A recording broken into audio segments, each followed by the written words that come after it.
বেদনা এই বাগানের বেদনা খুব ভালো বেদনা, আল্লাহ রহমতে প্রায় 1 মণ 1.5 মণ করে বেদনা। বাজারের বেদনা যেরকম সেই এরকম তুলনায় বেদনা তার থেকে আরো ভালো বেদনা। এরকম বেদনা আমার জীবনে আমি কোনো জায়গায় দেখিনি।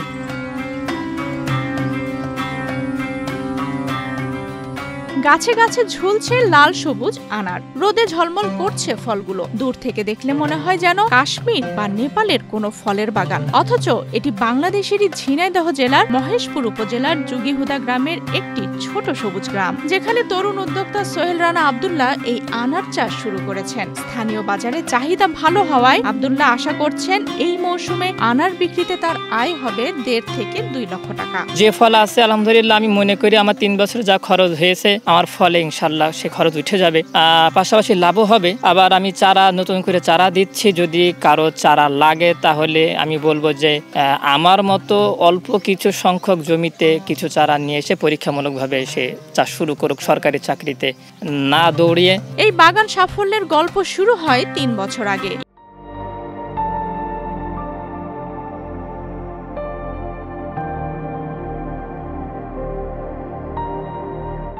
ইউটিউবে একটি ভিডিও দেখে পার্শ্ববর্তী জেলা থেকে ইন্ডিয়ান ভাগোয়া জাতের 91টি চারা নিয়ে 1 বিঘা জমিতে রোপণ করেন তরুণ উদ্যোক্তা সোহেল রানা। গাছ লাগানোর 2 বছর পর ফুল আসতে শুরু করে এবং এখন প্রতিটি গাছে থোকায় থোকায় 30 থেকে 80টি ফল ধরেছে। সেই হিসেবে আমি সিদ্ধান্ত নিই আনকমন একটা চাষ করব।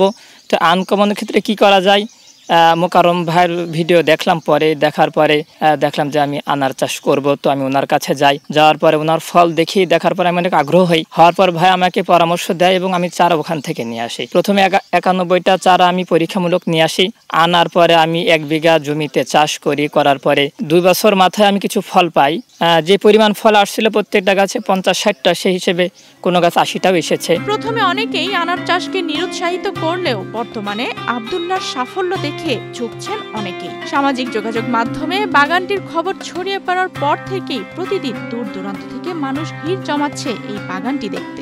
বেদনা এই বাগানের বেদনা খুব ভালো বেদনা, আল্লাহ রহমতে প্রায় 1 মণ 1.5 মণ করে বেদনা। বাজারের বেদনা যেরকম সেই এরকম তুলনায় বেদনা তার থেকে আরো ভালো বেদনা। এরকম বেদনা আমার জীবনে আমি কোনো জায়গায় দেখিনি। প্রচুর পরিমাণে বেদনা ধরেছে এবং খেতে মাশাআল্লাহ অসাধারণ সুস্বাদু। তো আমরা কিন্তু এই কোটচাঁদপুর থেকে আসতে হচ্ছে যে ভাইয়ের কাছ থেকে চারা নেওয়ার জন্য। প্রচুর মিষ্টি, আমিও খেয়েছি আলহামদুলিল্লাহ। তো একে খাওয়ার পরে বোঝার কোনো উপায় নাই যে এটা বাংলাদেশে তৈরি নাকি বাইরের থেকে যেটা ইম্পোর্ট করা হয় ওই রকম ফল আর কি। খুবই ভালো, আল্লাহ দিলে গাছে এখন ভরপুর মাল। সবাই সকাল বিকাল দেখতে আসে দলে দলে, আমরা প্রায়ই খাই, খাতেও খুব সুস্বাদু। বাজারের থেকে অনেক সুন্দর ফল গাছে। আনার প্রচলিত ফসল না হওয়ায় প্রথমে বড় পরিসরে চাষ না করে অল্প পরিসরে চাষ করার পরামর্শ দেন উপজেলা কৃষি কর্মকর্তা ইয়াসমিন সুলতানা, এতে ঝুঁকি কম।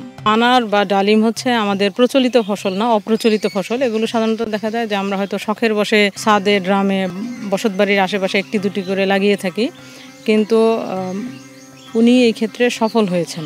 আমি বলবো যে ওনার গাছে হচ্ছে প্রচুর ফল এসেছে। যেহেতু এটি একটি নতুন ফসল করার ক্ষেত্রে প্রথমে অল্প পরিমাণ জমি দিয়ে বা অল্প কিছু চারা নিয়ে আপনি শুরু করবেন।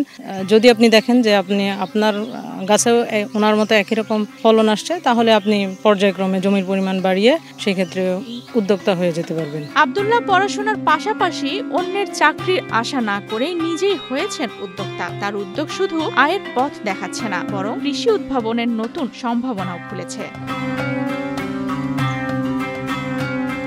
আফসানা রিপা, বাংলাদেশ প্রতিদিন।